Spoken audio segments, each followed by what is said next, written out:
NCP যে 5 star হোটেলে বিভিন্ন প্রোগ্রাম করে, বিভিন্ন ইফতার মাহফিল করে, আমার মনে হয় সেখান থেকে টাকা বাঁচিয়ে উচিত নাসিরউদ্দিন পাটোয়ারির মতো যারা মানসিকভাবে বিকারগ্রস্ত এদেরকে চিকিৎসা করা। কারণ ওনার কারণে দেখা গেল অনেক সময় মব সৃষ্টি হয়। আপনি দেখেন সে নিজে এনসিপির এইসব এহেন কর্মকাণ্ড বা তাদের এরকম গাঁজাখুরি গল্পের কারণে বিভিন্ন জায়গায় এনসিপি বিভিন্নভাবে মবের শিকার হচ্ছে। এক সময় তারা বিভিন্ন জায়গায় মব সৃষ্টি করতো, এখন নিজেরাই যে খাল কেটে কুমির আনার মতো তারা নিজেরাই মবের কারিগর ছিল, এখন তারা নিজেরাই মবের শিকার।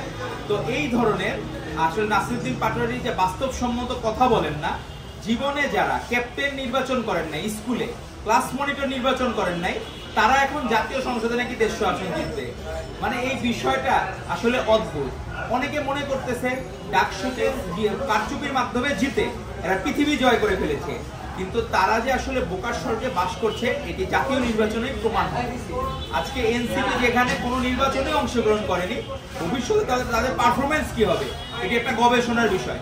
ভবিষ্যতে বলে দিবে বাংলাদেশের মানুষ তাদেরকে কিভাবে গ্রহণ করেছে। তবে তাদের এই উস্কানিমূলক কথাবার্তার কারণে বিভিন্ন জায়গায় কিন্তু মব সৃষ্টি হয়।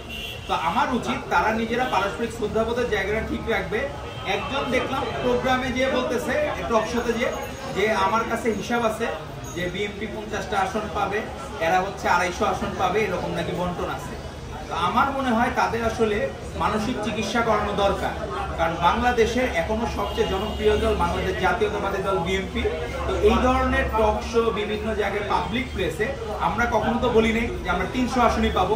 আমাদের পারস্পরিক শ্রদ্ধাবোধের জায়গা আমরা সবসময় ঠিক রাখি।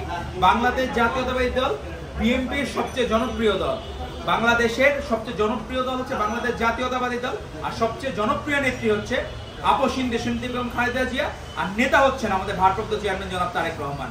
ওনারাও কখনো বলেন নাই যে আমরা 300 আসনে বিজয়ী হব। কারণ আমরা মানুষের ভোট মন জয়ের জন্য, মানুষের ভোট মানুষ যাতে স্বেচ্ছায় ভালোবেসে যাতে আমাদের ভোট দেয় সেটার জন্য আমরা চেষ্টা করি। আমাদের এইসব কাজাখুরি গল্প করারও সময় নেই। আমরা যেমন এই যে ছাত্রদল 38টা টিম সারা বাংলাদেশে ছড়িয়ে পড়েছে, আমরা কাজ শুরু করেছি। এনসিপি রুট লেভেলে কাজ করার বদলে তারা এখন রুটলেস হয়ে যাচ্ছে, তাদের শেকড় বিচ্ছিন্ন হয়ে যাচ্ছে।